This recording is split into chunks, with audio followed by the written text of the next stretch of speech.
Elevated hamstring bridge isometric. So we got a yoga block. Yoga block's gonna go between my knees to keep my pelvis in neutral. And then for this example, we're using a 14-inch plyo box. This is a little bit low.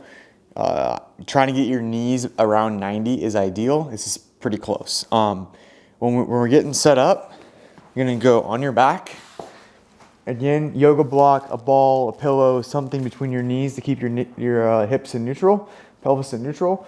I want my feet to stay about hip width apart, knees bent close to 90, hips flex close to 90. I'm gonna keep my ankles in neutral. I'm gonna cross my arms. I'm gonna push my low back into the ground. That's my starting position.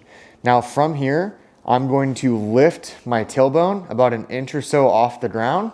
And when I do this, I'm trying to keep my feet totally vertical and parallel to each other.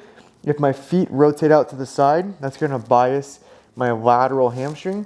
And on this particular isometric, I'm trying to get a little bit more of that medial hamstring. So again, hips in neutral, feet in neutral, arms crossed, drive your feet into the bench, lift your tailbone up, and we're holding this position for whatever is prescribed in your programming. Now, oftentimes what we'll do is we'll progress from a double leg isometric to where we pick one leg up and we keep that tension in the yoga block and we do a single leg isometric.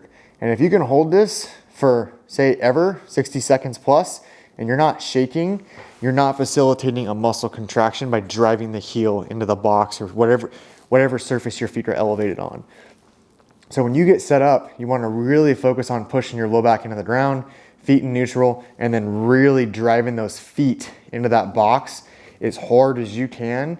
And I feel like I start shaking after about 10 seconds of that.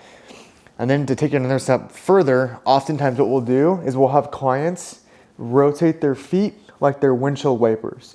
And when you rotate your feet like they're windshield wipers, it's going to change that sensation of where you feel the hamstring contracting. It'll move from the outside to the middle to the inside. And then to progress it even further, we can go to a single leg where it's the exact same setup.